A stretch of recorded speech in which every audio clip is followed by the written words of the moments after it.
Mayor, next to me, Mayor. All right, Alicia, you know where to go. Where's Blanchard?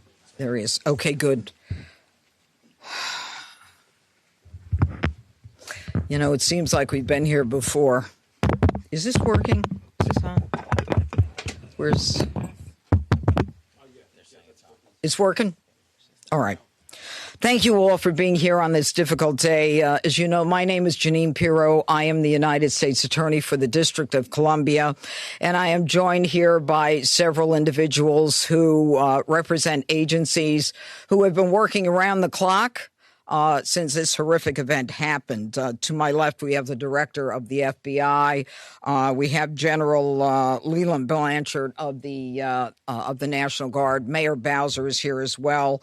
We have Frank Saldana of the DEA, Chris Hecht of DHS, Executive Assistant Chief Jeffrey Carroll of the MPD, Darren Cox of the Washington FBI Field Office, and a Special Agent in Charge, Samuel Ward of the ATF in Washington.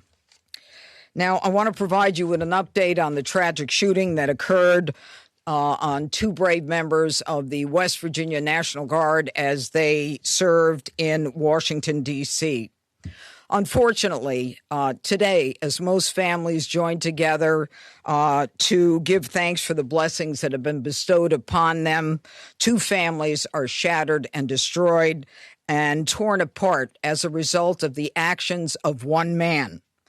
First and foremost, our hearts go out to the victims and their families.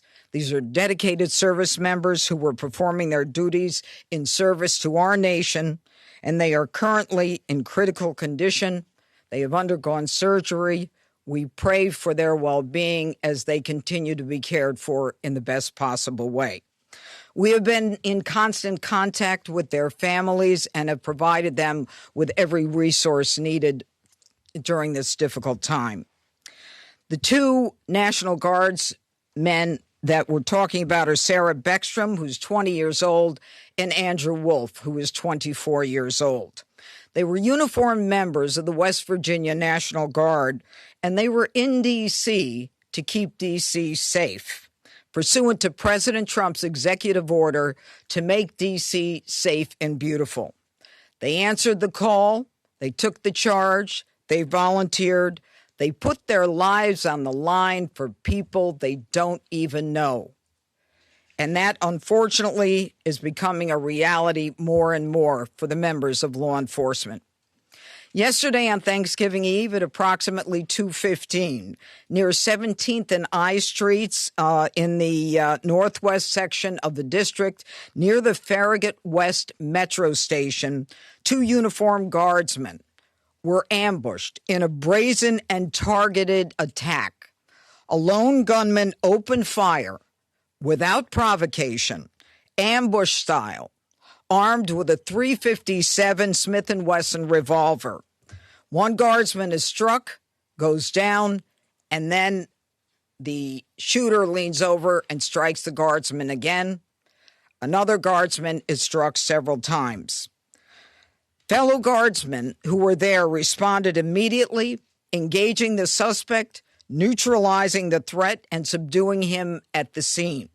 He was transported to a local hospital where he remains, as we speak, under heavy guard.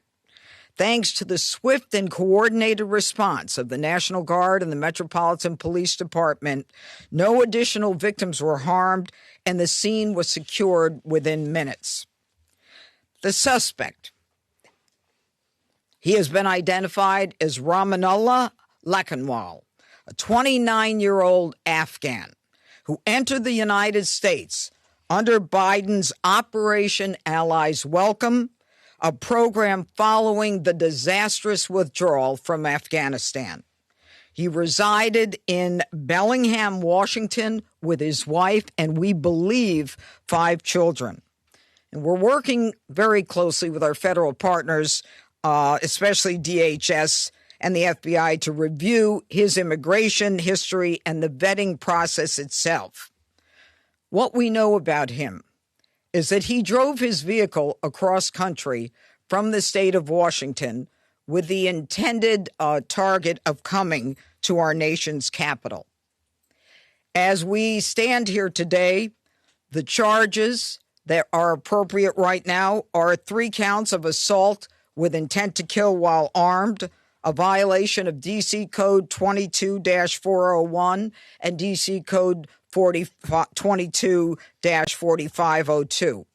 He will also be charged with possession of a firearm during a crime of violence.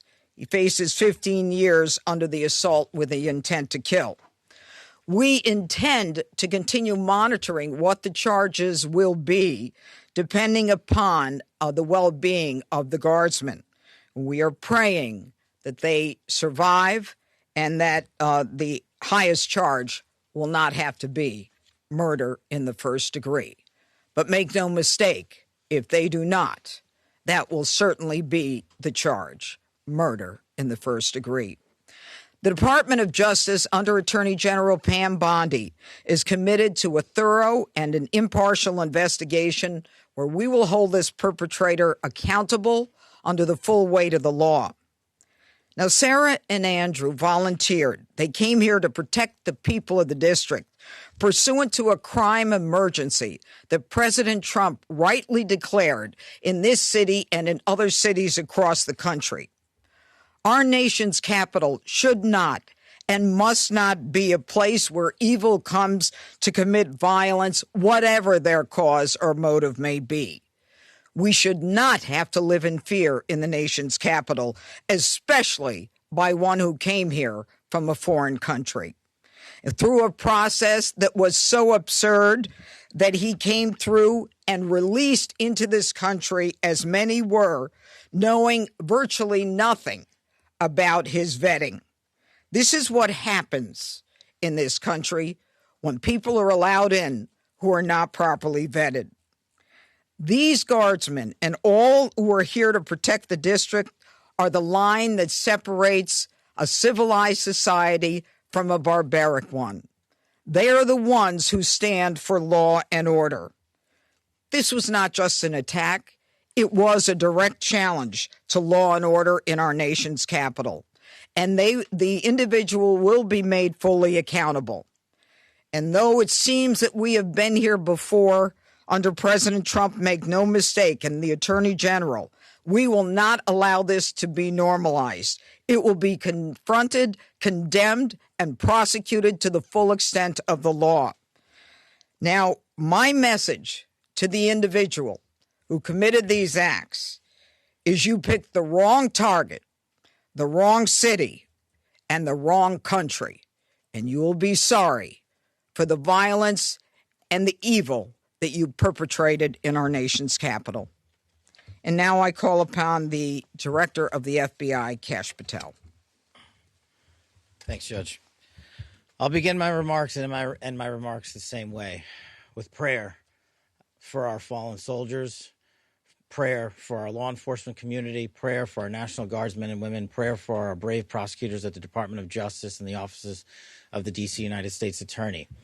We must come together as a nation, especially on this Thanksgiving Day, and remember the sacrifices that so many are making around the world and around this country to secure our freedoms under President Trump's brilliant leadership and administration. I'll provide an update on the case as follows. It is an ongoing investigation of terrorism. Make no mistake about it. The FBI is leading out on these federal assault on a federal law enforcement officer investigation on many fronts. We immediately, with our law enforcement partners in the Metropolitan Police Department and the interagency, secured the scene, seized the weapon, sent in our evidence response team immediately to collect evidence, and started doing block-by-block canvasses. We are looking for and interviewing witnesses. The firearm and other materials have been sent to our Quantico laboratory already yesterday for immediate analysis. That work is ongoing. Partnering with the D.C. United States Attorney's Office, we have also executed multiple search warrants around the country to include the subject's last known residence, which is in the state of Washington. The search warrant was executed on that house last night or early this morning, and it is an ongoing process. All the individuals found in the house have been interviewed, and some interviews remain ongoing. We will not stop until we interview anyone and everyone associated with the subject, the house, and every piece of his life. There was also subject interviews, relations conducted in San Diego, pursuant to our ongoing investigation. So, as the judge noted, this is a coast-to-coast investigation being led right here in Washington, D.C., and this subject definitely did pick the wrong country. And we will rise together as a nation to show the world what we do here. And we are thankful that we have the Attorney General's brave leadership and President Trump's brave leadership and priorities to safeguard our communities. I also spoke to Director of the CIA, John Ratcliffe, last night, and Secretary of War, Pete Hegseth. There is confirmation now that the subject had a relationship in Afghanistan with partner forces. We are fully investigating that aspect of his background as well, to include any known associates that are either overseas or here in the United States of America. That is what a broad-based international terrorism investigation looks like. We will provide continuous details to the American public while at the same time not jeopardizing the ongoing prosecution to ultimately hold this perpetrator accountable in our courts of law. We will provide as much transparency as possible, but as you can see, the breadth and scope of this investigation will continue. We will continue to hit the streets and hit every town and every house and talk to every witness. The men and women of the FBI and the Metropolitan Police Department and the interagency, to include the Department of Homeland Security, DEA, and ATF, are working tirelessly on this Thanksgiving Day. And I know just by talking to the leaders behind me that instead of going on and being with their families, everyone rogered up and showed up to work today. And none of them want to go home. That's the resolve that we have together as a team to bring to you justice for this heinous act of terrorism here in our nation's capital. And as the judge said, we will ensure that our law enforcement partners are out there in full force to make sure the world can enjoy our nation's capital. We will not let this heinous act of violence prevent people from visiting our beautiful nation's capital. And we will also continue to highlight any evidence that we can publicly. And as the judge said, this individual is in this country for one reason and one reason alone, because of the disastrous withdrawal from the Biden administration and the failure to vet anyway, in any way, shape, or form, this individual and countless others, and this administration has taken the rightful step to stop any further allowance of people with this similar background into the country, and we're thankful for that. And as I said, this investigation remains ongoing, and I think I'll turn it over to General Blanchard of the National Guard now. Thank you. Thank you, Director.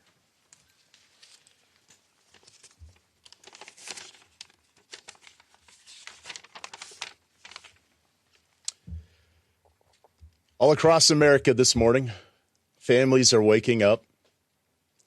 They'll spend the day with their children, their brothers, sisters, husbands, wives, friends from across the community. There will be the smell of turkey, all the fixings.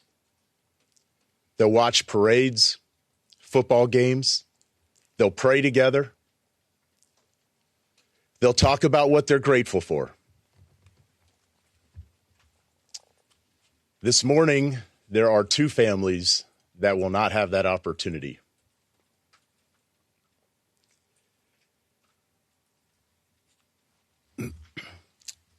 Andy and Sarah's families, they're spending the day reflecting on the past. And in the days coming, they'll reflect on and think about what could have been, what might be. Because regardless of the outcome, we know that their lives, their families' lives are all changed forever. Because one person decided to do this horrific and evil thing.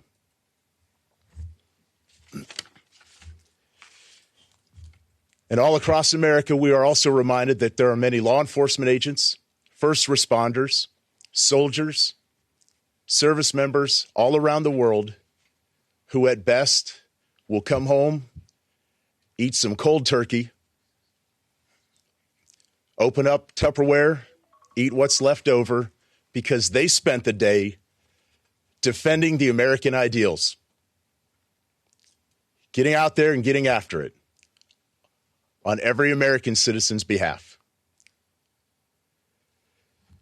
I will say that the District of Columbia National Guard, this task force, is more committed this morning to the president's directive to make D.C. safe and beautiful.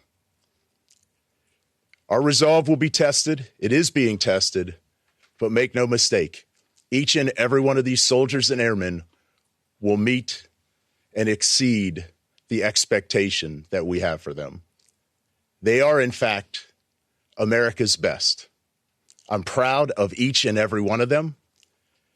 I pray for each and every one of them today, and in particular for these two young service members who are willing to go above and beyond and pay whatever price our nation asks of them.